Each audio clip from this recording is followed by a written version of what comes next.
저도 이제 어태치먼트의 그 종류 선택을 저희가 이제 말씀드리는데,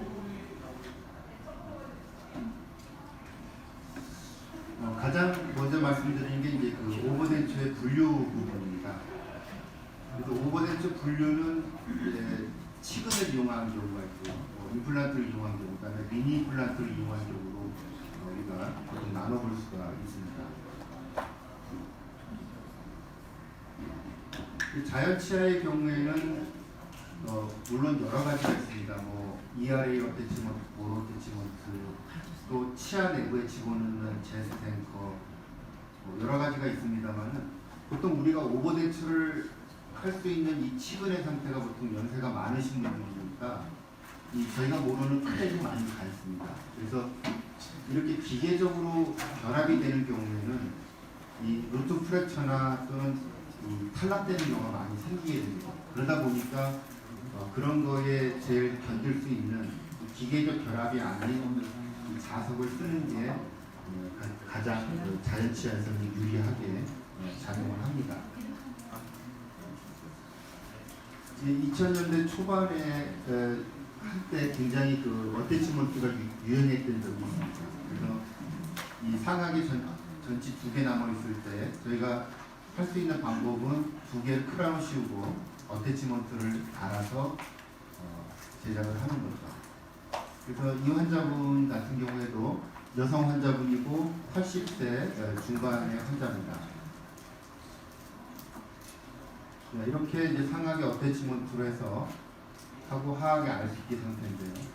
그렇게 심리적이지는 않습니다만은 어쨌든 이런 식으로 델리버리가 됐습니다. 이렇게 여기 이제 어태치먼트가 들어가 있죠. 80세 중반의 여성 환자분인데요. 6개월 만에 프레임워크를 부러뜨려서 옵니다. 이게 이 환자분이 힘이 좋아서 부러뜨렸을까요? 80대 중반의 할머니 아니죠. ERA 어태치먼트에서 양쪽으로 뒤뚱뒤뚱 하면서 피로가 쌓여서 피로 파전이 일어난 겁니다. 그러니까 이렇게 소수치아에서 이런 식으로 하는 건 굉장히 불리하죠. 왜냐하면 여기가 받침점이 되면서 움직이기 때문에 그렇습니다.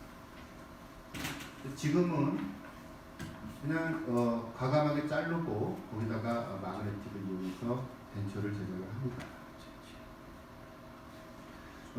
모든 이제 이런 케이스의 환자분이 오면 저희들이 가장 먼저 치료를 하는 그 치료 계획은 되도록이면 하악은 치아를 살려서 RPD를 하려고 그러고요. 상악은 오버덴처를 할 수도 있습니다만, 그래서 되도록이면 치아를 어떻게 살려서 묶어볼까 하는 생각을 주로 하게 됩니다. 그게 이제 안 움직이고 좋기 때문에 그렇죠. 근데 RPD를 쓸 수 있는 지대치의 그 조건은요, 크라운과 루트 레이시오가 1대 1.5가 된답니다. 교과서상에 나옵니다. 1대 1.5가 돼야 지대치의 조건이 되고요. 묶어서 쓸 경우에는 최소 못해도 1대 1은 돼야 됩니다. 그러니까 만약에 좀 잘하는 사람이 변호사를 한다. 그러면은 지금 아마 이 파셜 덴처 하는 케이스를 갖다 법적으로 건다 그러면 많이 걸릴 거예요. 왜냐면은 교과서에 나와 있는 그거랑 안 맞거든요. 그러니까 치료를 할 때 크라운 루트 레이시오가 일단 RPD 지대치가 안 된다 그러면은 과감하게 크라운을 커팅을 해서 크라운 루트 레이시오를 좋게 만들고 그 다음에 덴처를 제작하는 것이 훨씬 더 유리합니다. 그래서 이 환자분도 커팅을 하고 자석을 이용한 오버덴처를 하고요. 그래서 이대로 쓰시다가 뭐 그냥 안에 치아가 안 좋아지시면 그대로 제거를 하거나 또는 뭐 임플란트를 넣으실 수가 있겠죠. 그러니까 그 얘기는 환자의 고철물을 다시 하실 필요가 없다는 얘기입니다. 또 하악에도 마찬가지로 잘라서 이 자연치에 자석을 넣어서 덴처를 제작을 합니다. 그러니까 크라운을 두 개 묶어서 RPD 하는 거랑 이렇게 오버덴처 하는 거랑 했을 때 환자한테는 오버덴처가 더 유리하죠. 왜냐하면 기대치가 한 개라도 나가버리면 이 환자는 다시 고철을 제작해야 되기 때문에 이런 경우에는 뭐 한 개 잃는다 하더라도 한두 개 잃는다 하더라도 유지력을 그대로 갖고 있을 수 있기 때문에 훨씬 더 유리하죠. 환자의 잇몸 상태도 훨씬 더 유리할 거고. 그래서 이런 식으로 해서 치료를 맞출 수가 있습니다. 일단 장점은 환자가 놓고 빼기가 굉장히 편하고요. 그리고 이 환자가 유지하는 거예요. 이 하이진이 굉장히 편합니다. 그게 제일 장점이 되겠죠. 그래서 이 보기 드문 14번 브릿지인데요. 이런 경우에도 저희들이 치료기에 잡을 때는 크라운 루트 레이쇼를 먼저 따져서 하게 됩니다. 그래서 결국 상하계는 2개, 하하계는 4개 치아만 남겨서 오버덴처를 하는 거죠. 그래서 이런 치아들은 이미 치주적으로 좀 안 좋았을 수도 있고 또 치아 이동도 있을 수 있습니다. 그렇지만은 이 치아의 위치와 상관없이 우리가 자석으로 서로 연결시킬 수가 있는 그런 장점이 있습니다. 그래서 하악에 캐나인 하악을 이런 식으로 얘기를 하죠. 이 맨디블러 토로스가 있는데요.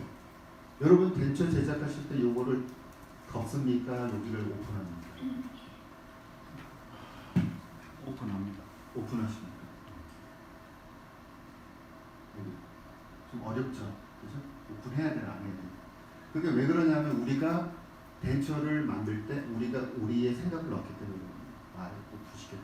그냥 트레이를 이쪽이 최대 풍용구가 있죠. 그럼 요 풍용구까지만 올려놓습니다. 그리고 나머지는 환자한테 기능 운동을 시켜서 보도를 만들게 되면 거기에 그냥 맞추는 대로 만들면 됩니다. 굳이 이걸 오픈시켜야 된다, 덮는다는 문제가 아닙니다. 어떤 분은 수술합니다. 그런데 수술을 하시면 제일 간편하긴 하겠죠. 그래서 그냥 그 형태대로 나온 대로만 만들면 되죠. 굳이 이거를 없애버린다든지 열어버린다든지 그렇지 않습니다. 그래서 물론 이제 이 크라운 넣는 비용이나 자석을 넣는 이거나 거의 가격은 똑같습니다. 같이 받으면 되는 거죠. 뭐 치료는 똑같죠, 그죠? 4개 씌우고 RPD 하는 거나 4개 하고 풀덴처 하는 거나. 대신에 환자한테 이야기하기 좋죠. 빠지면 그대로 빠져도 그냥 쓰시면 된다. 이렇게. 그리고 이제 후반부에서 이 리트로나 페다운 맥실러리 투버로스티 쪽에 공간이 3mm 이상 정도 나와야 됩니다. 그래서 이 부위가 만약에 너무 가깝게 되게 되면 일로 살이 들어오죠. 그래서 자꾸 씹히게 됩니다. 그러니까 얇아지더라도 이 공간은 3mm 정도 유지해 주시는 게 좋습니다. 그래서 입을 벌렸을 때 덴처가 떠오르지 않고 어느 정도 유지력만 가지면 나머지는 이 교합에 의해서 같이 잡아줄 수가 있습니다. 근데 이제 제가 90년대에 그 수련 받을 때 했던 케이스인데요. 그 당시에 이제 미니 달고 이런 것들이 유행했었습니다. 그래서 작업할 때 보면 이렇게 이제 기공 작업이 굉장히 어렵습니다. 캐스팅도 해야 되고 골드로 캐스팅을 또 하고 이런 또 파트를 덴처에 넣어서 제작을 했죠. 그래서 이때 이제 프로젝트가 뭐예요? 학교에서 이제 나왔던 프로젝트가 뭐냐면 자연치에다 자석 2개로 연결한 거. 그 다음에 아까 보여드렸던 미니 달보를 2개를 해서 연결한 거. 그 다음에 또 하나는 미니 달보, 하나는 자석. 그래서 3개를 비교를 했습니다. 여기 보시면 2개를 해서 위에 보도 몰딩하고 오퍼레이션. 이 당시에 이제 하악에 포스트를 같이 떠야 되기 때문에 같이 떴는데 이제 보도 운동을 못 시키니까 이렇게 두꺼워졌죠. 이런 경우가 꽤 많았습니다. 어쨌든 이렇게 미니달과 자석 해서 벤츠 제작을 했습니다. 자, 그러면은 자석 2개로 한 거, 미니달고 2개로 한 거. 하나는 자석 하나는 미니달고. 어떤 게 한자가 제일 편할까요? 여러분들 생각하시기에.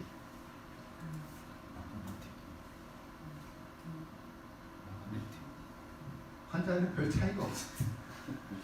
한자는 쓰는 데는 별 차이가 없어요. 미니달고 처음에는 좀 강하겠죠. 근데 계속 쓰면 헐거워집니다. 그죠? 자석은 자력에 의해서 잡는 거니까. 이 당시에는 자석도 좋지 않았거든요.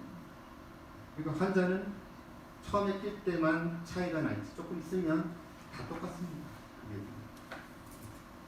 그러니까 굳이 어렵게 만들 필요가 없다는 거죠.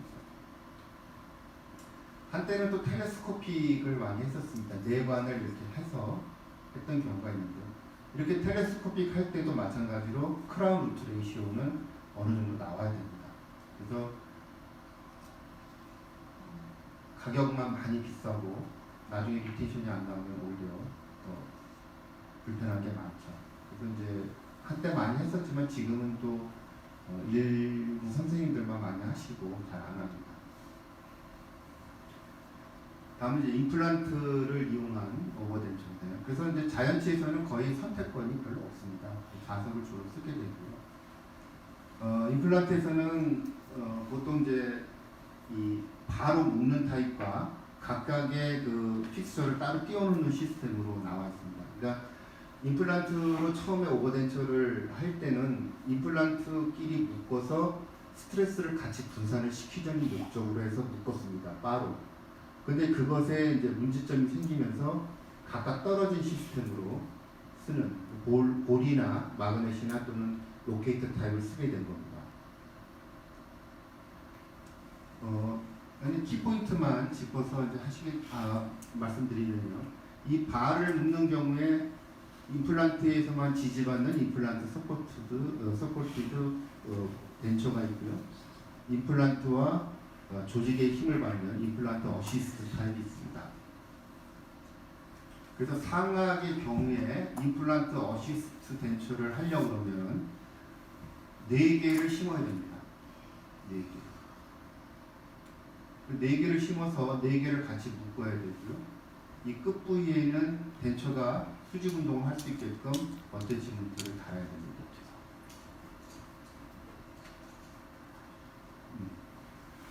그러면은 이렇게 앞쪽은 회전 운동을 하고 뒤에서는 이렇게 수직 운동을 하게 되는 거죠. 그러니까 이게 다 맞춰지려면 이 바가 정중에 대해서 수직으로 지나가야 됩니다.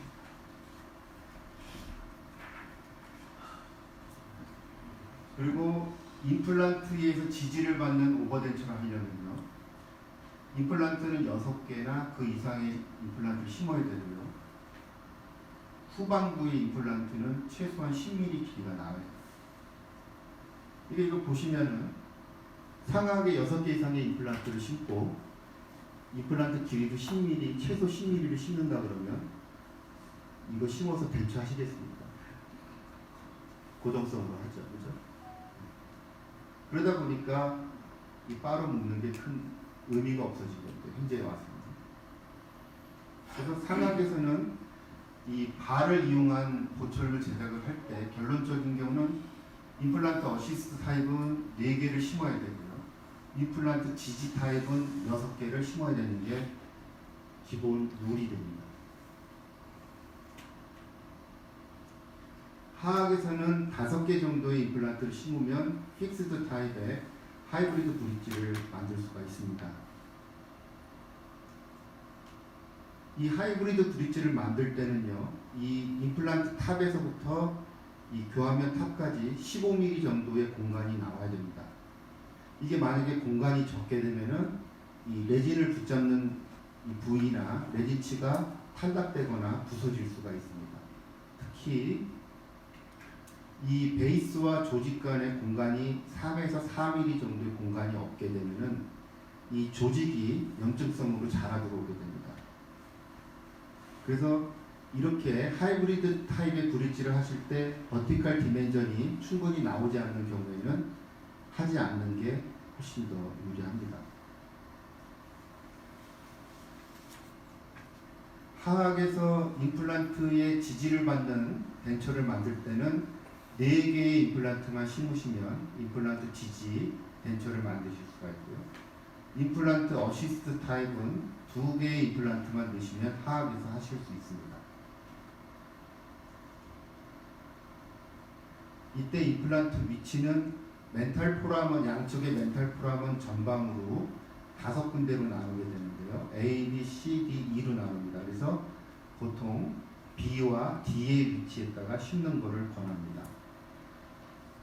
이게 후방으로 심겨져서 앞으로 연장을 하게 되면 이 바가 종중선에 대해서 수직으로 지나야 되기 때문에 앞으로 연장을 해야 됩니다. 그래서 임플란트에는 힘을 많이 가해지게 됩니다. 특히 이렇게 뒤에서 심었을 때, 후방부에 심었을 때 전방 부위로 캔틸레버를 시켜야 되는 이런 문제가 발생을 하게 됩니다. 또 너무 가깝게 심게 되면은 이 클립을 하나밖에 끼울 수 없는데요. 이 클립이 계속 사용하게 되면은 이 바가 닳아집니다. 그래서 클립을 새로 바꿔도 유지력이 안 나오죠. 그래서 2개 정도가 들어갈 수 있는 공간에 16에서 20mm 정도의 공간을 만들도록 그렇게 추천을 하고 있습니다. 이제 기본적으로 나와 있는 이제 개념이 됐고요. 지금 보여드리는 케이스는 잘해서 보여드린 게 아니라 문제가 있어서 보여드린 거예요. 이 4개를 심어서 바 타입으로 하는데요. 이 바가 수직으로 지나는 게 아니라 이렇게 사선으로 기울어서 지나갑니다. 뒤에는 이아래 어택치먼트 달았고요. 그러니까 제작을 제대로 했다 그러면 앞으로 캔틸레버를 시켜서 수직으로 지나가야 되는데요. 그렇게 되지 않았습니다. 뭐 어쨌든 그렇게 됐다 하더라도 그대로 진행을 한 상태가 되는데요. 델리버리를 하고 난 후에 이제 문제가 생깁니다. 바로 이런 거죠. 이 베이스와 이 사이에 하이진이 잘 안 되고 또 공간이 충분하지 않을 경우에 조직이 염증성으로 자라들어오게 됩니다. 그래서 덴처도 많이 공간을 만들어야 되고 관리하기가 힘들게 되죠. 보통 이제 시골에 가면은 이 희한한 바 어태치먼트가 많습니다. 제가 이제 그거를 보면은 늘상 사진을 찍는 거를 이제 취미로 하는데요. 이 환자분도 지금 이 상태로 이제 오셨습니다. 목사님이세요. 여기 선교를 많이 다니시는 목사님인데 선교회에서 만들어 주셨다고 그러더라고요. 상하의 덴처 상태고요. 하악에는 임플란트 3개를 넣어서 이렇게 블럭을 만들어 주셨더라고요. 메탈 블럭을. 그래가지고 덴처에는 이렇게 사각형으로 파서 이 뒤에는 티슈 컨디셔너를 1년에 한 번씩 갈러 오십니다. 굉장히 잘 쓰세요, 목사님. 얼마나 그 믿음이 강하고 얼마나 신실하신지 모든 걸 다 신앙으로 극복을 하시고 굉장히 잘 쓰십니다. 이 환자분은 그래도 좀 잘 했던 케이스인 것 같아요. 그래서 이 상태로 오셨는데 보시면은 이렇게 임플란트 4개를 넣어서 그래도 바를 제대로 만들으셨어요. 근데 문제는 이겁니다. 이 바로 묶게 되면 스트레스 분산이 되는데요. 중간에 하나가 무너져도 나머지 3개로 버티기 때문에 환자가 잘 느끼지 못합니다. 그러니까 이 바로 묶어서 문제가 생겼다 그러면 이미 다른 임플란트도 다 문제가 있는 거예요. 그러니까 함께 가는 거죠. 함께 묶었다, 함께 다 빠지는 경우가 많습니다. 그러니까 한 개로 따로따로 묶었을 경우에는 하나가 문제가 생겼을 때는 바로바로 대처가 되지만 이거는 문제가 생깁니다. 아까 상악에는 최소 4개의 임플란트를 심어서 임플란트 어시스텐트를 해야 된다고 했는데 2개만 해갖고 오셨더라고요. 보시면은 이쪽에 염증성 조직이 있고요. 여기서 산출물이 나오고 있습니다. 분명히 안 좋죠. 그래서 환자분한테 말씀드리고 열었습니다. 보시면은 거의 3분의 1 이상 녹아 있죠. 이제 여러분은 만약에 이 상태가 되면 이 임플란트를 살려서 하시겠습니까? 뽑으시겠습니까? 3분의 1 조금 더 녹았습니다. 반 정도는 안 녹았어요. 좀 애매하죠. 뽑았습니다. 엄청 어렵게 뽑았습니다. 이 상태에서 만약에 조직을 벗겨놓게 되면은 이 표면 자체가 지금 거칠게 되어 있기 때문에 염증이 또 발생할 가능성도 있고요. 아니면 살려준다 해도 여기 뒤로 추가적으로 임플란트를 심어야 되겠죠. 그래서 이 경우는 이제 임플란트를 2개만 심어서 환자가 이제 비용이 안 돼서 2개만 심어서 이제 자석으로 이 기계적인 결합을 안 주기로 하고 했던 케이스가 됩니다. 자, 이 환자분은 이쪽에 3개, 이쪽에 3개, 총 6개의 임플란트를 심어서 여기 3개 바로 만들었던 것 같습니다. 이쪽은 다 없어졌고요. 이게 이제 책에 보면은 6개를 심으면 6개를 다 묶어야 되는데 이렇게 양측으로 나눠서 개별적으로 발을 2개를 만들게 되면 오히려 보철물의 동요가 더 심해지고 그 다음에 이 임플란트의 그 스크류가 풀릴 그럴 가능성이 높다고 이렇게 나와 있습니다. 어쨌든 이 상태로 그래서 기본적으로 저희들이 어느 정도의 그 원칙만 딱 세워놓고 하시게 되면 크게 문제는 생기지 않습니다. 자꾸 독창적으로 뭔가를 이렇게 벗어나서 해보려고 그러시는 문제가 생기는 게 그런 때문이죠. 그러다 보니까 이제 각계의 임플란트를 이용해서 하는 방법이 나오게 됩니다. 보렌소켓이나 자석이나 제스트는 로테이트로 생각하시면 될 것 같고요.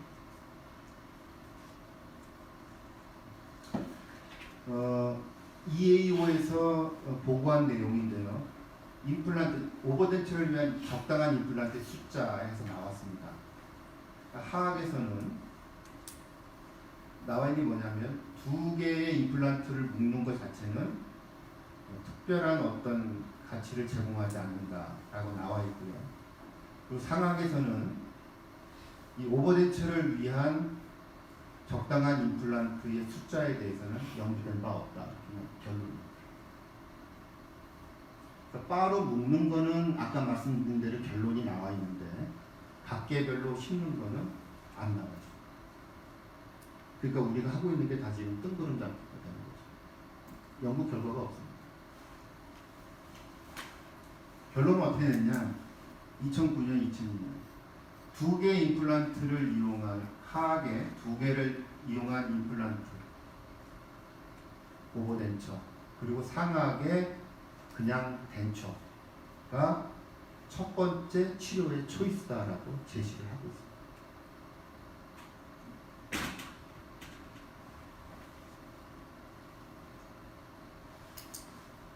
그러니까 결국에는 뭐죠? 상악에는 가능하면 기계적인 유지를 주지 말아야 된다는 얘기가 되는 겁니다. 보렌소켓 한번 리뷰 한번 하면요, 뭐 잘 아실 거예요. 그래서 큰 사이즈도 기본적으로 큰 사이즈지만 또 회사별로 또 작은 사이즈나 각도가 꺾여져 있는 경우가 있습니다. 보통 이제 저희들 각도를 많이 중요시하죠. 그래서 좀 15도 뭐 되도록 가능하면 평행하게 심도록 되어 있습니다. 부칩으로 심어서 할 때는 어느 정도의 평행성을 얻을 수 있기 때문에 쓰는데 크게 문제는 되지 않습니다. 근데 그런데도 불구하고 안에 링이 삭거나 링이 이렇게 삐져나오는 경우가 되게 많죠. 그래서 자주 교체를 해야 되는 게 가장 불편한 점입니다. 2000년 초반에 그때 이제 볼을 4개를 하면서 좀 넓게 분산을 시켜보기 위해서 전치부와 부치부 쪽에 심었는데요. 이러다 보니까 이제 전치부 쪽에는 이 레비알 쪽으로 나오고 구치부는 수직 방향으로 떨어지게 됩니다. 그러니까 이 방향으로 돼 있기 때문에 환자는 구치 쪽에 먼저 덴처를 끼고 전방으로 잡아다녀서 전방을 끼게 되죠. 그러다 보니까 이 전방에 있는 링이 자꾸 빠져나갑니다. 근데 끼고 빼고의 문제면 좋은데 낀 상태에서 계속 힘을 작용하게 되면 이거는 레비알 쪽에서 힘을 받고 이건 교환면 쪽으로 힘을 받게 되죠. 8년이 지났을 때 전방에 있는 임플란트 두 개가 프랙처가 됐습니다. 그래서 그거를 제거를 하고요. 약간 더 후방으로 심어서 로케이터로 대처를 했습니다. 15도에서 20도 정도로 임플란트가 서로 약간 틀어져 있다. 그럴 때 오링을 쓰는 게 좋으냐 아니면은 로케이터를 쓰는 게 좋으냐라고 했을 때는 오링보다는 로케이터가 낫습니다.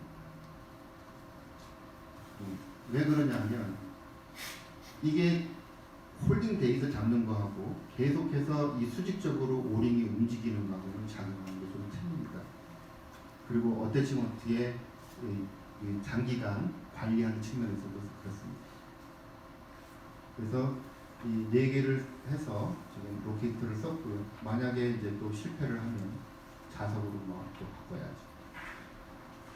이 볼 어태치먼트 같은 경우에는 이제 움직임이 허용이 되기 때문에 RPD에서 주로 응용을 많이 합니다. RPD에 편측 기대치가 있는 경우 반대편에 오링을 하나 해서 쓰게 되면은 이 기대치에 가해지는 힘을 조금 더 줄일 수가 있죠. 그리고 이 클래스 자체에서 이제 유지력을 조금 더 줄여줄 수 있는 그런 장점도 있습니다. 그래서 이런 식으로 해서 하게 되죠. 아무래도 이제 편측 기대치보다는 양측에서 잡아주는 게 훨씬 더 유리합니다. 다음은 이제 마그넷인데요. 저희가 이 덴처에 들어가는 부분은 보통 자석입니다. 그리고 임플란트에 들어가는 부분을 키퍼라고 부르는데요. 키퍼의 면이 평평한 것과 위로 볼록한 도형태와 그리고 아래로 볼록한 역동 형태가 있습니다. 기본적인 형태는 평평한 거와 도면 형태가 좋고요. 역동 형태는 이것 두 개보다는 더 움직임을 제한이 됩니다. 그래서 이러한 역동 타입은 하악에서는 쓰는 게 가능한데 상악에서는 되도록이면 쓰지 않으시는 게 좋습니다.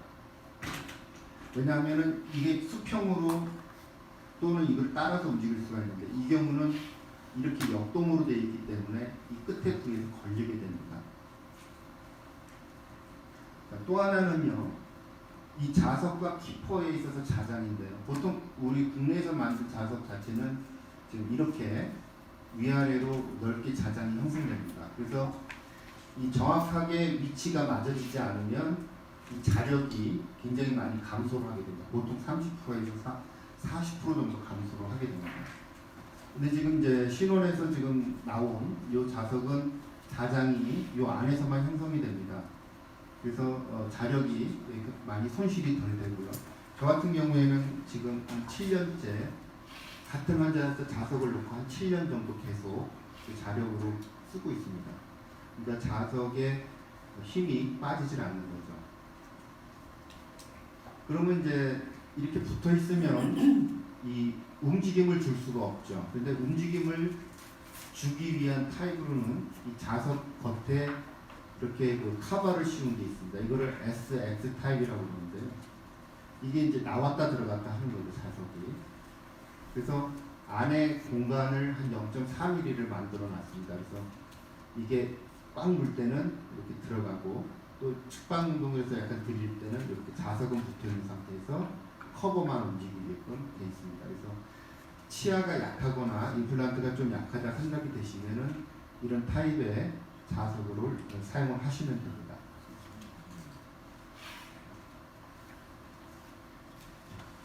이게 임상 케이스인데요. 이게 환자분이 지금 아래 처음에 오셨을 때 이렇게 볼 타입을 두 개를 쓰셨습니다. 계속 오링이 빠지고 그래서 자석으로 교체를 했습니다. 이 뭐 믿거나 말거나인데요. 이 자석이 여기서 이제 자장이 이렇게 형성이 되면 잇몸 주위에 혈류를 좋게 해서 잇몸이 굉장히 단단해진다. 제가 이런 거 이 얘기할 때는 꼭 무슨 그 방송에 나오는 그거 있죠. 그런 거 같은데 개그맨이 뭐 이런 거 같은데 그건 아니고 어쨌든 모르겠습니다. 그런 작용이 있다고는 하는데 실질적으로 증명되거나 그런 건 없으니까. 근데 이제 노인분들은 자석을 넣으면 그런 생각을 많이 합니다. 왜 우리도 파스에 자석 들어가면 혈류를 좋게 한다 이런 거 있잖아요. 그래서 가끔 그런 얘기도 합니다. 하잖아요. 자석으로 하면 혈류가 잘 된다고.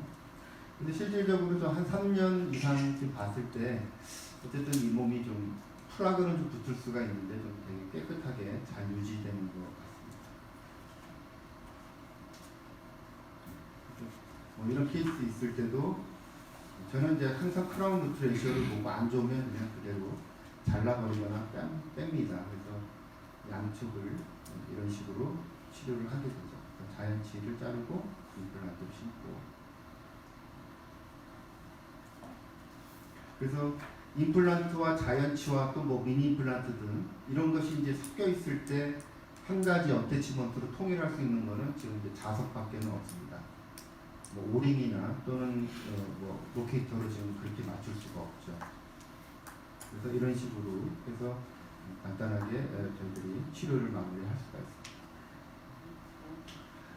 아까 제가 7년 동안 쓸 수 있다고 말씀드렸는데요. 이 자력이 없어지는 경우가 있습니다. 어떤 때냐면은 이 소독을 하기 위해서 할머니나 할아버지 집에서 냄비에다가 틀니를 담아놓고 끓이시는 분들이 있어요. 근데 일단은 열이 80도 이상 올라가게 되면 자석에 문제가 생기기 시작하고요. 145도 정도로 올라가게 되면 자력이 아예 없어집니다. 또 하나는 이 자석 자체는 바깥에 메탈 커버에다가 안에 히토륨을 담아서 만드는데요. 이 메탈 커버 자체가 한 0.2mm 정도밖에 안 됩니다. 그래서 여러분들이 조종하실 때 자석을 친다거나 또는 너무 많이 닳아지거나 그럴 경우에는 미세 누출이 생기면서 자력이 떨어질 수가 있습니다. 또 하나는 MRI 찍으러 들어갈 때 자석 끼고 들어가면 안 되죠. MRI 자력 때문에 없어집니다. 그리고 이 자석 틀니를 하신 분들이 MRI 찍으러 가신다면 최소한 1시간 전에는 빼놔야 됩니다. 왜냐하면 이 자석에 있는 자력이 치포에 전달이 되거든요. 그래서 이거를 틀니를 빼놓는다 하더라도 1시간 이내에는 자력이 치포에 남아 있습니다. 그 상태에서 MRI를 찍으면 아티팩트로 하얗게 나타납니다. 그래서 촬영을 제대로 할 수가 없어요. 그래서 환자분한테 항상 자석 틀니를 하시면 1시간 전에 빼놓으라고 말씀을 드려야 됩니다. 보시면은 이 덴처의 움직임에 따라서 이 자석이 이렇게 키퍼를 갈게 되죠. 이런 경우에는 이제 이 교합 조종이라든지 또는 밀라이닝 등을 해서 이런 거를 막아줄 필요가 있습니다. 네, 여러분 이제 우리나라 치과들이 가장 많이 쓰는 제스트입니다. 이 로케이터죠. 로케이터에서 국산에서 또 케라토도 많이 씁니다. 이거는 아마 덴티움에서 나온 포지셔너라는 거고요. 또 다른 회사에서는 각도가 바뀐 것도 있습니다. 내용을 워낙 잘 하실 테니까 회사에서 설명하는 거는 이제 이겁니다. 이 끝에가 약간 라운드하게 돼 있어서 비슷한 위치에 가면 자동으로 이렇게 잘 결합이 될 수 있게끔 하는 셀프 얼라인먼트. 그리고 이 플라스틱 파트가 속에 도트가 있는 것과 없는 것이 있다는 거고요. 그리고 이 픽스처의 각도가 10에서 20도 정도 벌어져 있을 때는 안에 도트가 없는 걸로 이 리텐티브 파트를 선택을 하라는 것이 나와 있습니다. 그리고 로케이터 선택은 이 티슈의 뎁스가 제일 높은 부위가 이 홈이 시작되는 부위에 맞춰서 선택을 하게끔 그렇게 회사에서 내용을 보내주고 있습니다.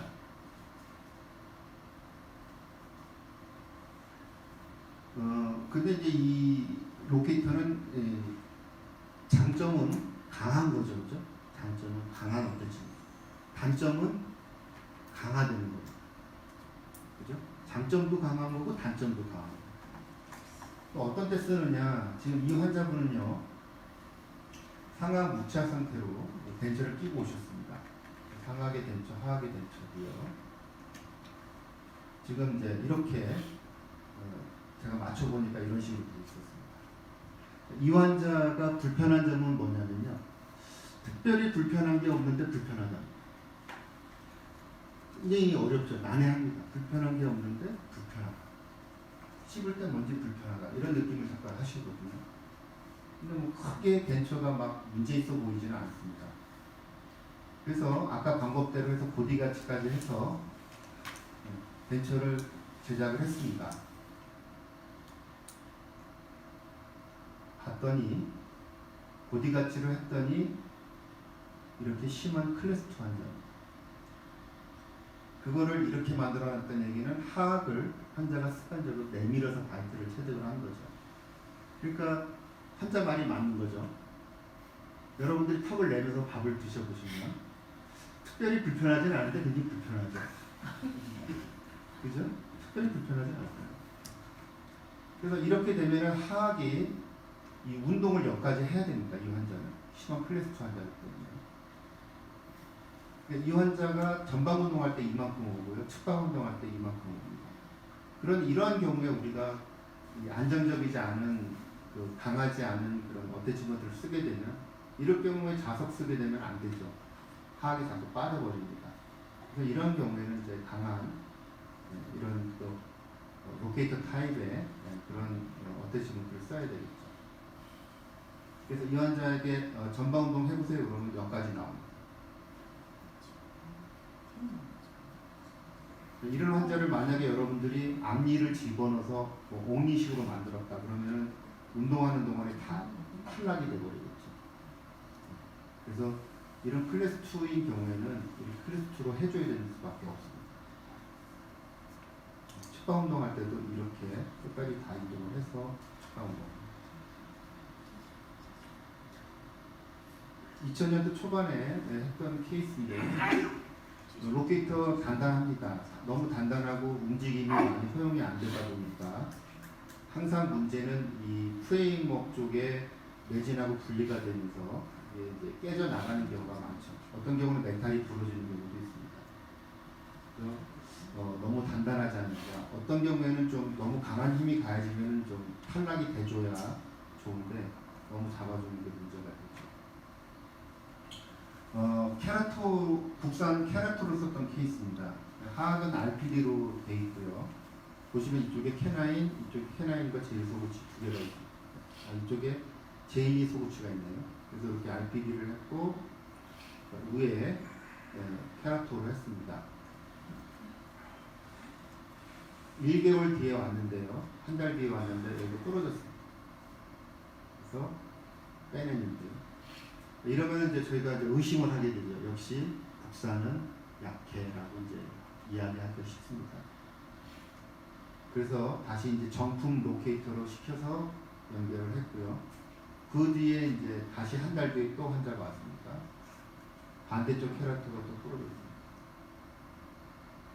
그래서 또 빼내고 교체를 하게 됩니다. 이 환자의 문제점은 뭐였냐? 바로 이겁니다. 하악의 자연치가 캐나인 부위와 이쪽 부위에 있다 보니까 환자가 자연치 습관을 그대로 씁니다. 그러니까 변치로 씹어먹는 거예요. 간단하잖아요. 그러니까 이쪽이 부러집니다. 그래서 이런 경우에 캐나인을 완전히 닿지 않게끔 조절을 해서 해줘야지 더 프랙처가 안 일어납니다. 완전히 캐나인 가이던스가 없어져요.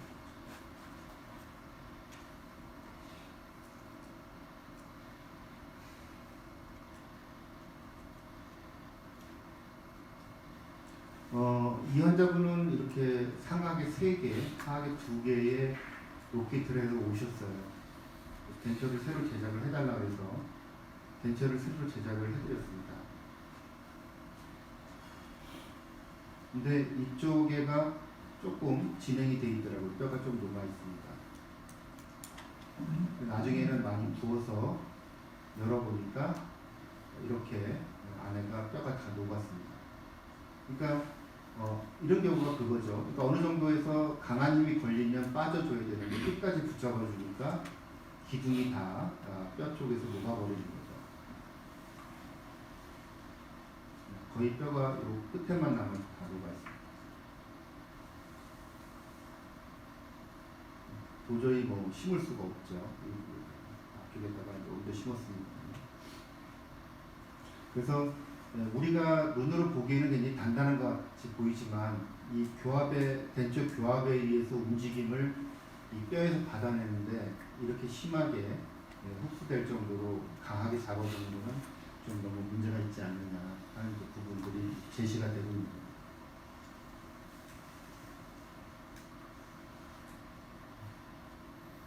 그리고 임플란트가 좀 짧죠. 그러니까 가능하면 오버덴처를 할 경우에는 임플란트를 좀 긴 거를 심는 거를 그래서 많이 추천을 합니다. 근데 이제 문제는 상하게 전치부에 들어가면 이게 이제 아무래도 뼈가 녹은 것 같아요. 이렇게 굳이 이렇게까지 할 필요가 있을까 하는 또 생각도 좀 들고요. 일반적으로 이 보통 하악에다 4개의 임플란트를 심어서 로케이터를 4개를 해주면 환자가 거의 못 빼죠. 빼기 힘듭니다. 그래서 그럴 경우에는 보통 전반부에만 유지력을 주고 후방에는 그냥 그 힐링 어버트먼트를 넣어서 그냥 서포트만 받게 합니다. 보통 환자분들이 수직으로 교환면 쪽에 수직으로 빼면 좋은데 보통 이제 이런 경우에는 뒤에를 들어서 앞으로 딱 이렇게 빼죠. 절대 환자는 수직으로 빼는 분이 없습니다. 항상 자기 나름대로 빼죠. 그러다 보니까 이 어태치먼트가 이렇게 많이 달아집니다. 이것만 달아지면 다행인데 계속 움직이면서 이제 공까지 흡수를 시키면 문제가 좀 생기겠죠. 그래서 되도록이면은 이 속에 들어가는 리테티브 파트는 좀 약한 것부터 해서 처음에는 기공용 검은 거 기공용부터 해서 환자의 그 사용하는 그 빠지는 그런 그 유지력을 봐서 가능하면 낮은 거를 쓰시는 게 더 유리할 겁니다.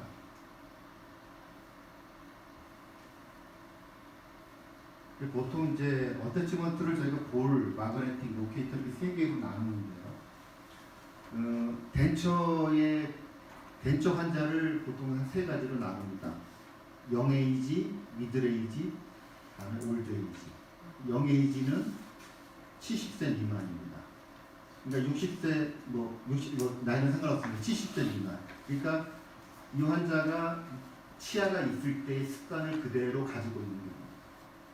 그러니까 어떻게든 만들어주면 자꾸 캐나이 다이어스를 하려고 그러고 강하게 씹으려고 그러고 미들에이지는 70세 넘어서 75세 정도 됩니다.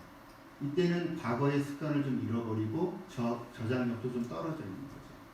75세 이상 80세가 넘어가면 올드에이지입니다. 올드에이지는 언제 요양원에 가실지 모릅니다. 그러니까 연령별로 영 에이지냐, 미들 에이지냐, 올드 에이지냐에 따라 사실은 어태치먼트를 바꿔줄 필요가 있습니다. 왜냐하면 로케이터나 볼을 해줬는데 이 환자분이 연세가 드셔서 이제 요양원을 가신답니다. 그러면 요양보호사들이 장착을 하거나 빼거나 안에를 제대로 케어를 해줄 수가 없습니다. 그러다 보니까 환자는 대충 끼우고 막 씹죠. 나중에 임플란트가 부러져서 오거나 어태치먼트가 부러져서 옵니다. 그럴 경우에는 우리가 자석으로 교체를 해주면 장착 탈착이 굉장히 편하죠. 그런 경우. 그래서 항상 한 가지 어태치먼트만 쓰라는 게 아니고요. 그 상황에 맞춰서 우리가 좀 바꿔줄 필요가 있지 않냐는 생각이 듭니다. 그러니까 처음에 이 환자가 나한테 처음에 왔을 때는 로케이터가 갔다가 또 연령이 들어서 연세가 많아지면 자석으로 바꿔서 갈 수 있겠죠. 이런 식으로 해주는 것이 되죠. 어떻게 한 가지 가지고 평생 갈 수가 없죠. 그래서 여기서 말씀드리는 것도 그러한 의미가 있습니다. 상악에서는 볼 어태치먼트가 괜찮고 마그네틱도 괜찮습니다. 로케이터는 주의를 해야 되죠. 하악에서는 볼 로케이터 좋습니다. 마그네틱은 보통입니다. 근데 그거는 연령이나 교합력에 따라서 달라질 수가 있습니다. 악강관계 환자가 클래스 2 아까 보여드렸죠. 그럴 경우에는 단단하게 잡아주는 로케이터 타입이 필요하겠죠.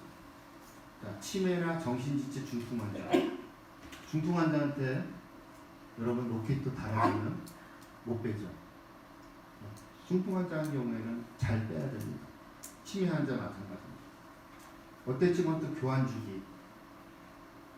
링 했다가 링이 자꾸 빠지거나 또 사가버리면 계속 교체를 해줘야 됩니다. 또 임플란트 힘입 방향이 제대로 안 됐을 때는 거기에 맞춰서 자석을 쓴다든지 이렇게 할 수가 있는 거죠.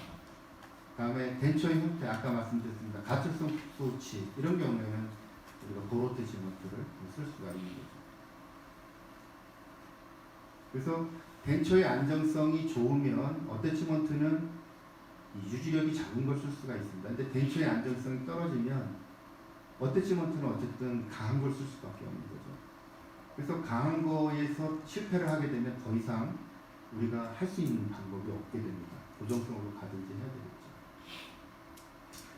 되겠죠. 아까 말씀드린 올드 에이지 75세 이상, 80세 이상 이 정도 되시는 경우에는 이제 미니 임플란트를 그래서 쓰게 되는 거예요. 이 미니 임플란트의 이 목적은요 단지 이겁니다. 비용 절감 그리고 환자한테 조금 약간의 유지력 상승 이게 이제 제일 목표가 됩니다. 그래서 기본 구조는 똑같이 자석과 키퍼 임플란트로 되어 있고요. 픽스처로 이 픽스처 두께가 2.7mm를 주로 씁니다. 잇몸의 높이에 따라서 다양한 높이가 있고요. 자석은 주로 750g, 그러니까 임플란트에 쓰는 자석하고 동일한 자석을 씁니다.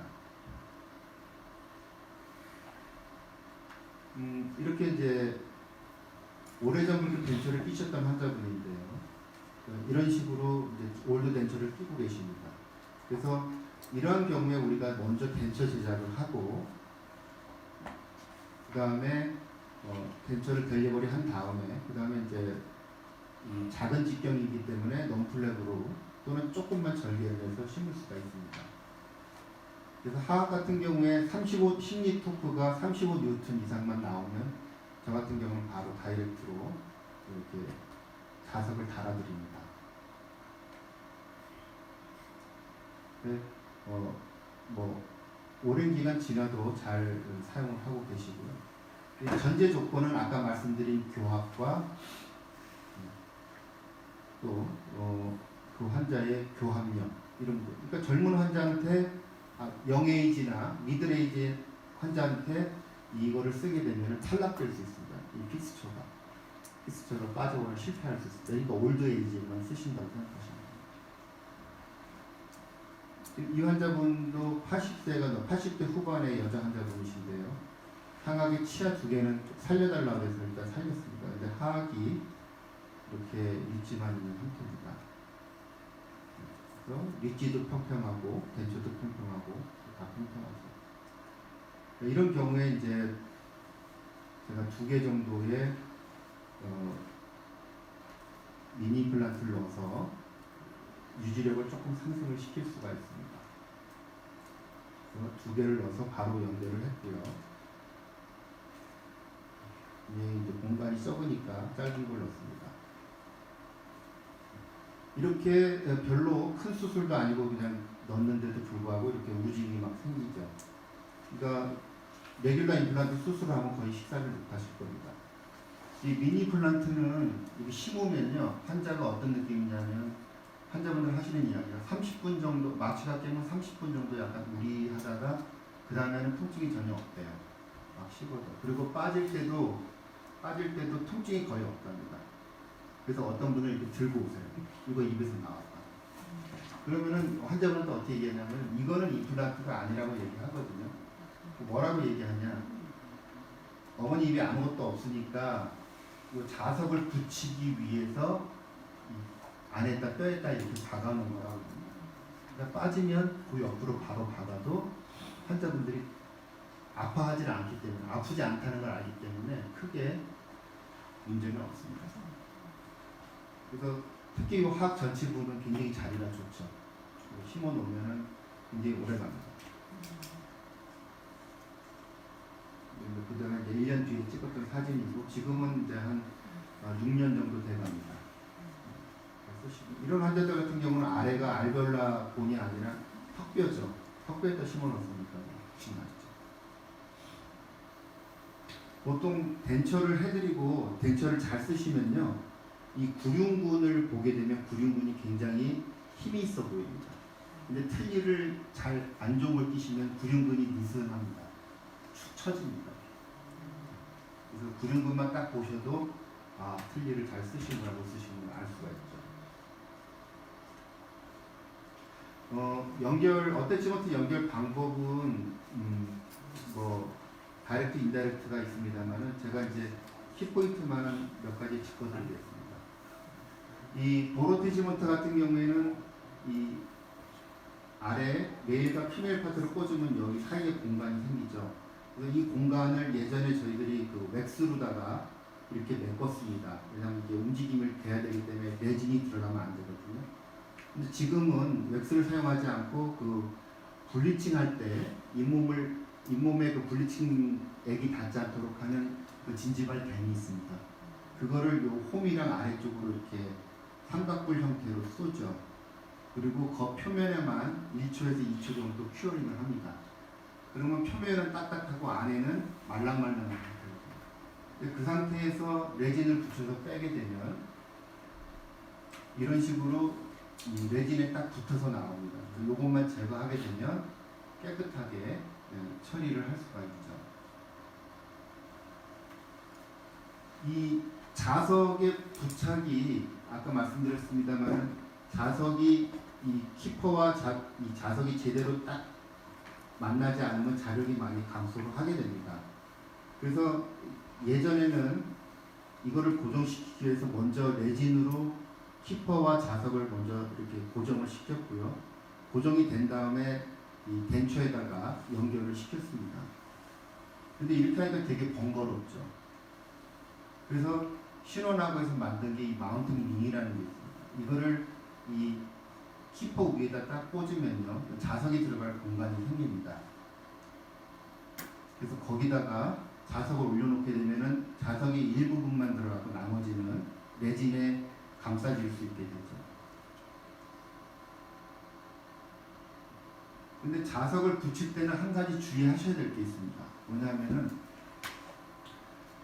보통 이렇게 이제 입을 벌려서 우리가 손으로 이렇게 눌러서 붙이는 경우도 있고 입을 다물어서 붙이는 경우도 있습니다. 근데 손으로 붙이는 경우에는 양 손가락 힘이 똑같이 안 들어가면 약간 틀어지게 되는 문제가 생기게 됩니다. 그래서 입을 벌리고 하는 것보다는 입을 다물고 하는 게 좋은데요.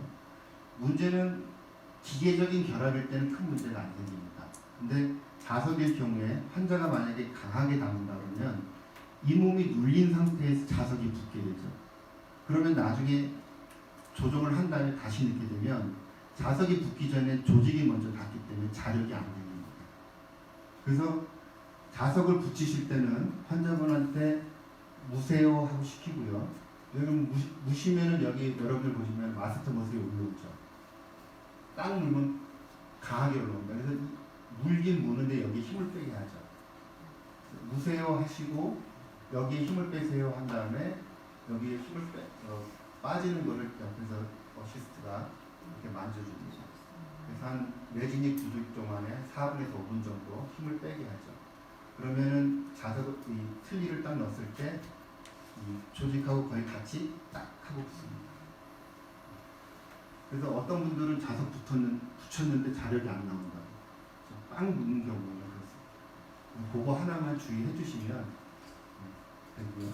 그래서 마운팅 링을 쓴 경우와 안 쓴 경우는 이렇게 차이가 납니다. 그래서 마운팅 링을 제거를 하면 이렇게 공간이 생겨서 비교가 되고요. 그 다음에 없는 경우는 이렇게 레진을 다 다듬어야 되니까 굉장히 귀찮게 되죠. 그래서 깨끗하게 마운팅 링을 하게끔 지금 다 만들어 놨습니다. 시스템은. 뭐 인다이렉트 메소드 방법도 있습니다만 아직 상용화는 안 됐는데요.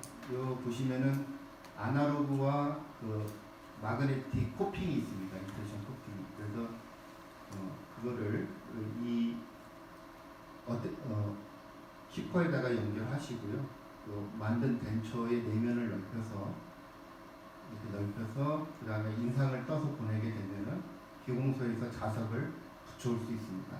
그래서 다이렉트 방법 말고 인다이렉트 방법으로도 이렇게 할 수가 있습니다.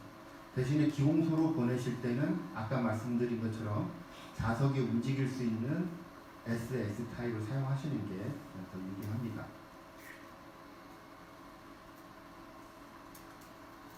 이렇게 안에서 움직일 수 있게끔 사용하시는 게 좋습니다. 아직은 이제 상용화가 조금 더 기다리셔야 될 것 같아서 지금은 이제 소개만 해드립니다. 임상 케이스로 가도록 하겠습니다.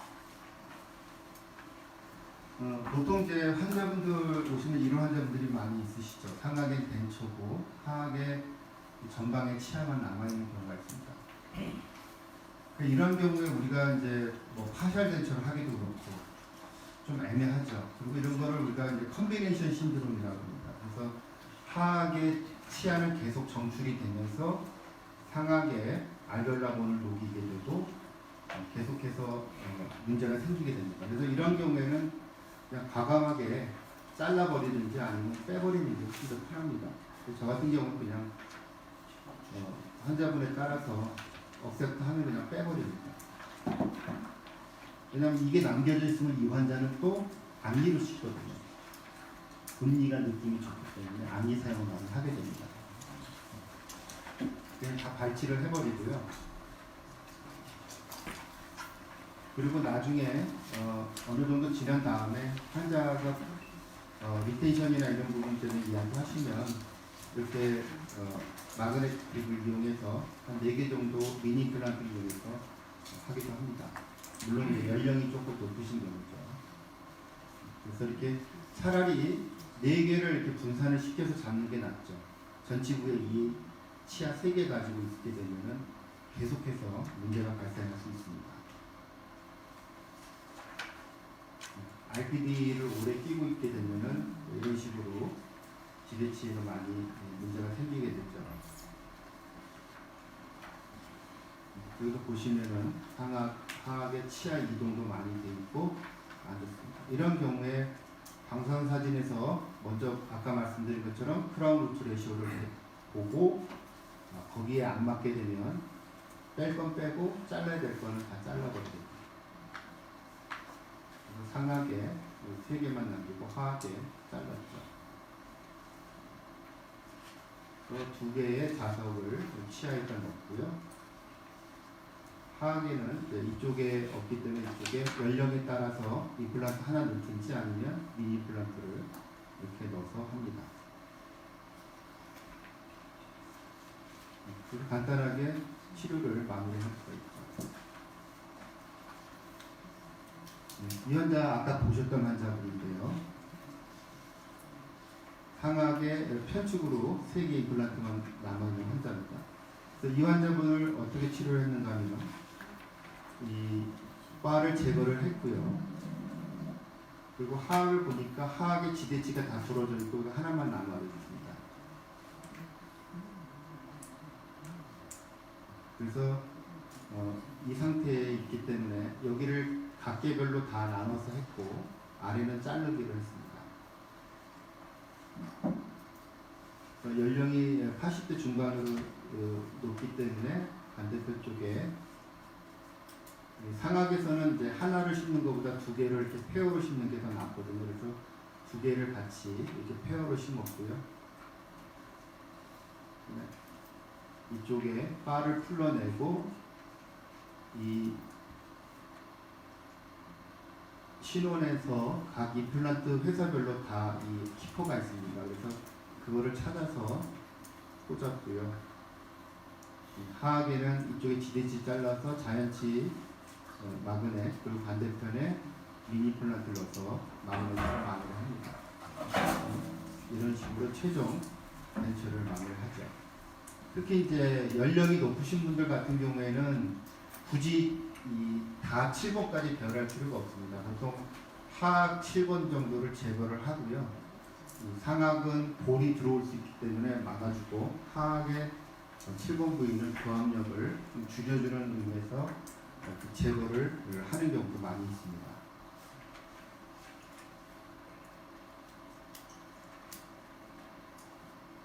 또 이렇게 캐나인에서 파샬 지대치를 쓰다가 이 지대치 크라운이 부러졌는데, 이런 경우에 우리가 이제 이쪽에 루트가 괜찮을 경우에는 루트 쪽에 키포를 만들고요. 거기에 자석으로 이 덴처를 약간 수정을 해서 자석을 넣어서 이런 식으로 마무리를 할 수가 있습니다. 만약에 이쪽이 부러지게 되면 다시 여기도 자석을 키포를 넣어가지고 덴처를 만들 수가 있겠죠. 그래서 이런 이제 여지가 조금 있습니다. 이런 식으로 채취를 할 수가 있죠. 여기 또 하악의 14번 브릿지 나오는데, 지금 이런 경우에 이 환자분이 지금 상악과 하악을 뜯었을 때 이 상태입니다. 그래서 어떻게든 루트를 살려서 한번 그 자연치의 그 자석을 해보려고 그러는데, 열어보니까 뼈가 많이 흡수가 됐어요. 너무 흡수가 돼서 뼈가 굉장히 많이 파괴가 됐습니다. 이런 경우에 다 빼버리고 미니 임플란트를 넣는 거예요. 저 같은 경우에는 자연치에 쓰는 그 자석과 이 미니 임플란트는 거의 가격을 같이 받습니다. 환자한테. 왜 그러냐면은 이 우리가 예상한 것과 틀리게 이 루트가 엔도가 잘 안 된다거나 또는 크랙이 있어서 씹을 때 아프다든지 이런 경우에는 거기다 할 수 없잖아요. 그러니까 그런 경우에는 그냥 이야기하고 빼고 그대로 미니 임플란트를 하나 놓습니다. 대신에 이제 넣을 때는 약간 전치부 쪽으로 넣게 되죠. 그 전치부 쪽으로 넣는 거는 뼈 상태도 물론 강화가 되지만 아까 말씀드린 것처럼 상하악의 육전치는 닿지 않게끔 한다고 말씀드렸습니다. 그래서 교합력이 가해지지 않는 부위에다가 주로 심는 게 유리하죠. 그래서 전치부 쪽으로다가 이제 몰아서 심게 됩니다. 그리고 이제 가능하면 뼈가 있게 되면 약간 뒤로 심을 수도 있는데요. 이 뼈가 보시면 흡수 또 뼈의 파괴 그것에 따라서 이 위치가 틀리고 높낮이가 틀리고 또 방향도 틀릴 수가 있습니다.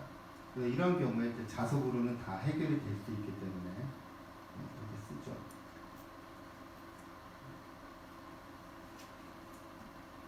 항상 입을 벌렸을 때 떠오르지 않고 교합을 했을 때 서로 걸리지 않게끔 합니다. 지금 이 환자분 같은 경우에 이쪽의 치아는 물론 안 좋습니다만 여기에 이 제2소구치는 그래도 크라운 루트 레이시오가 RPD의 지대치로 쓰기에는 좀 괜찮습니다. 그래서 이쪽 상악은 덴처가 되어 있고요. 하악에는 이쪽 지대치와 이쪽에 두 개를 묶어서 지대치로 쓰게 됩니다. 이 상태로 이제 치료가 마무리가 됐고요. 1년 뒤에 오셨는데 지대치 쪽에 루트 쪽으로 뼈가 다 녹습니다. 이 몸도 다 내려가 버리고요. 결국에는 이쪽이 이만큼 골 소실이 생겨서 빼고 임플란트를 넣기가 좀 애매해서 앞쪽에 소구치 발치라고 여기다 넣습니다. 소구치도 루트가 별로 좋지 않아서요. 그래서 양쪽에 두 개를 넣고 덴처를 수리해서 한쪽에는 그냥 오링을 달고 한쪽에는 클래스가 있는 상태로 마무리를 했습니다. 대신에 이쪽 클래스는 조이질 않고 약간 풀어서 힘을 가지 않게 했죠. 그래서 이러한 상태로 하게 되면은 이제 이 치아에 고정되어 있는 부분들을 임플란트로 옮기니까 훨씬 더 지대치에는 더 유리합니다. 그리고 이렇게 편측으로 이 치아가 남아있는 경우에 이 환자가 주로 식사를 하는 쪽이 아마 이쪽이 되겠죠. 그러다 보니까 힘이 굉장히 많이 걸리는 것을 볼 수가 있습니다. 그래서 요즘에는 RPD를 할 때 이쪽 무치아부에다 임플란트를 넣어서 이게 볼 타입을 이용해서 하게 됩니다.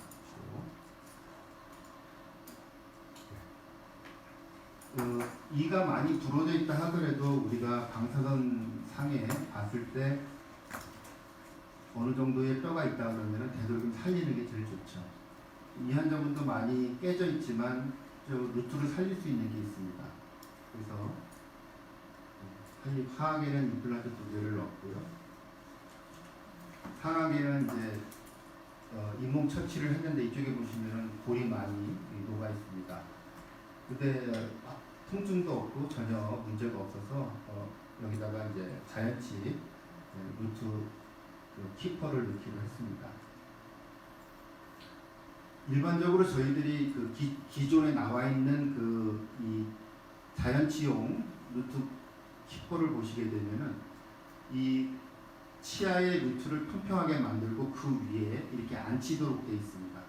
앉히고 나서 옆에 레진으로 커버를 하는 이런 식으로 되어 있죠. 그러다 보니까 이 교합력이 가해지게 되면 이 면에 많이 힘이 집중이 되고 이게 포스트가 빠져나간다거나 옆에 레진이 많이 깨져나가게 됩니다. 그래서 신원하고 해서 만든 게 이 바가 하나 있습니다. 로스피드용 바인데요. 이 바의 직경이 들어가는 포스트보다 약간 더 큽니다. 그래서 포스트를 먼저 파고 다음에 이거를 그 홀에 맞춰서 드릴링을 하게 되면요. 이렇게 키퍼의 머리가 들어가는 부위가 형성이 됩니다. 그래서 이렇게 올렸을 때 안으로 쑥 들어가게 되죠. 그렇게 되면 위에 힘이 가해져도 이 위에 키퍼에는 힘이 들어가고 옆에 치아에서 흡수를 해줄 수가 있습니다. 그래서 지금 이런 방식으로 주로 하게 됩니다. 물론 이제 이 직경이 치아가 좀 작은 경우에는 다 감쌀 수는 없죠. 그렇지만은 일부만 감싸더라도 교합력이 견딜 수가 있거든요. 그래서 이 드릴링을 하고 키퍼를 약간 치아 속으로 잠겨서 만들어주게 됩니다. 보시면 이렇게 해서 옆에 부분을 레진으로 조금 총달을 하죠. 그런 다음에 주방용 랩을 덮고요. 거기다가 자석을 올리게 됩니다. 아직 이 치아 포스트에는 이 자석을 붙이는 마운팅 링이 없습니다.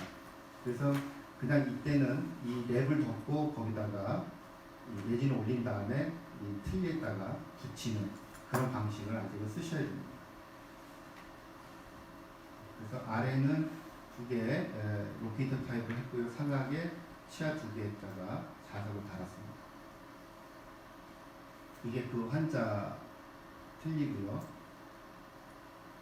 지금 이제 입에 띄어보는 겁니다.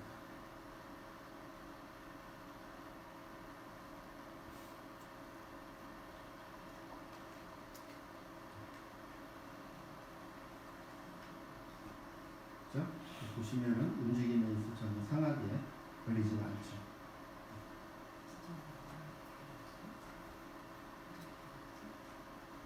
그래서 이게 이제 자석 틀리, 저도 이제 처음에 이런 환자들이 잘 모르는데요. 자석 틀리 그러면은 아주 한 분들이 잘 입에 익어요. 그래서 자석 틀리 하러 왔다 그러고, 로케이트 틀리 하러 왔습니다 이렇게 말하시는 환자분은 없죠.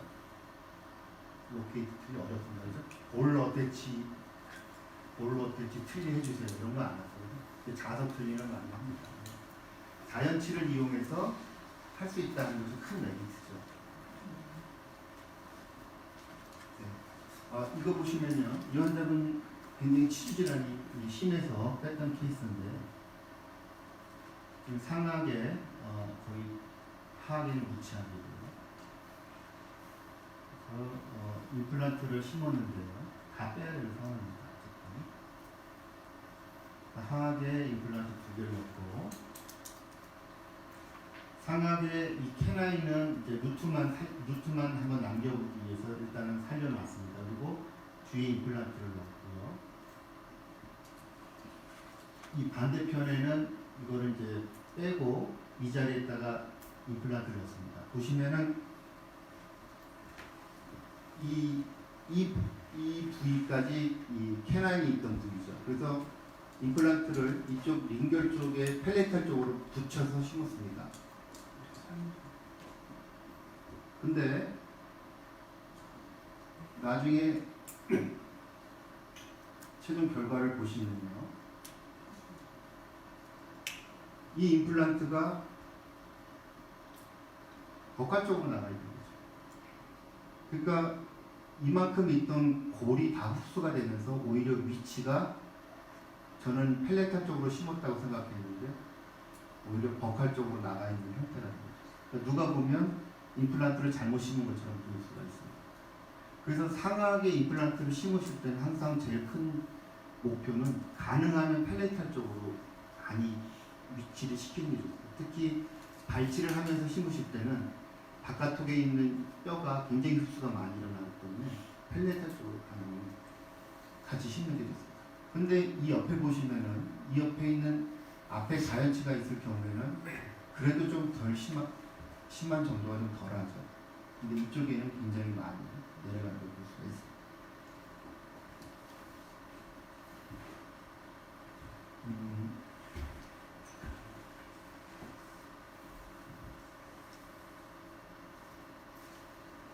케이스는 이제 거의 다 비슷한 케이스예요.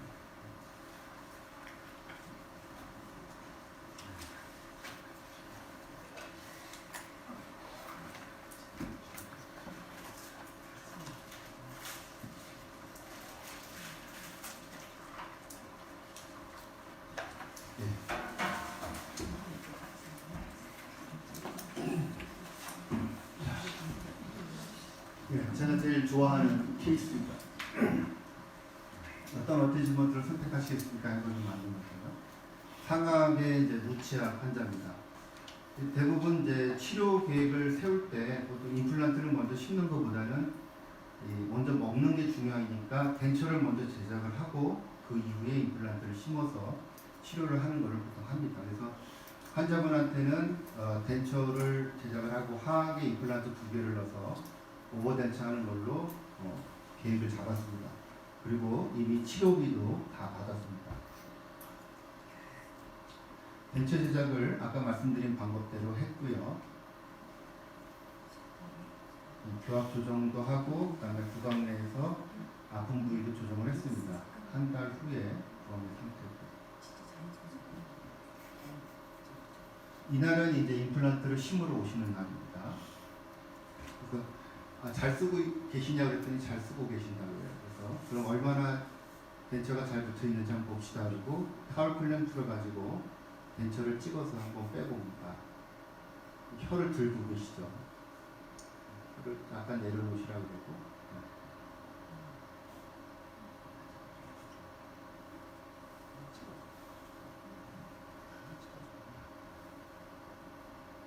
이렇게 이제 움직이면은 이제 아닌데 이렇게 안 빠지는 것처럼 한다고 쇼를 한다고 그러고 그럴 수가 있어서 조금 더 크게.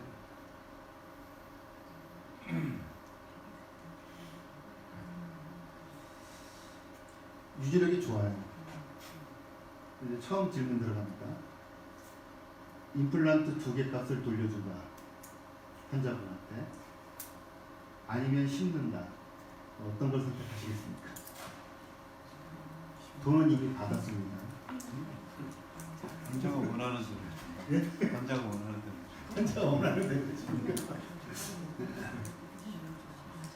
일단은 이제 무치약 상태에서 계속 덴처를 쓰시게 되면은 아무래도 이제 자극도 강해지고 또 우리가 책에서 보면은 자연적인 흡수가 매년 조금씩 일어납니다. 그러니까 유지력이 평생 이대로 간다고는 보장은 못하죠. 그러니까 그런 면에서는 알베올라본의 흡수가 좀 덜 되는 방향으로 하면 심는 게 더 좋겠다고 판단이 되고요.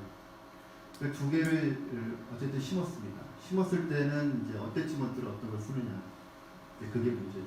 여기다가 로케이터를 쓰면 이 환자는 이제 가지나 빼기 힘든 데다가 로케이터는 더 안 빠지겠습니다. 그래서 이런 경우에 우리가 제일 좋은 방법은 이 환자가 오버덴처 우리가 어태치먼트를 달아줬을 때 그 이후에 평생 돌아가실 때까지 치료하는 게 제일 좋죠. 문제가 있어서 오는 거 좋지 않은 거죠. 그래서 그럴 경우에 이제 저들이 오래 갈 수 있는 이제 자석을 선택을 하게 됩니다. 물론 연령도 있고. 그러니까 이 환자는 이거 합시고 난 다음부터는 이제 안 나타나시죠. 절대 볼 수가 없습니다. 그래서 우리가 오버덴처에서 과연 많은 임플란트를 쓴다 그러면은 초이스가 굉장히 많습니다. 근데 적은 임플란트 개수 또는 자연치의 상태를 해서 할 수 있는 경우는 이 자석이 굉장히 유리한 부분이 있습니다. 그러니까 모든 케이스를 자석으로 하는 건 아닙니다. 저도 로케이터 굉장히 좋아하고 또 볼 타입도 되게 좋아합니다. 그런데 해야 될 경우가 있어요. 여러분도 하나의 타입으로만 가지 마시고 이렇게 적용을 해보시면 훨씬 더 좋은 결과를 얻으실 수 있습니다. 오늘 장시간 동안 이렇게 강의를 해주셔서 감사하고요. 혹시 질문 있으시면 질문해 주셔도 되고요. 그리고 뭐 만약에 지금 질문 안 하시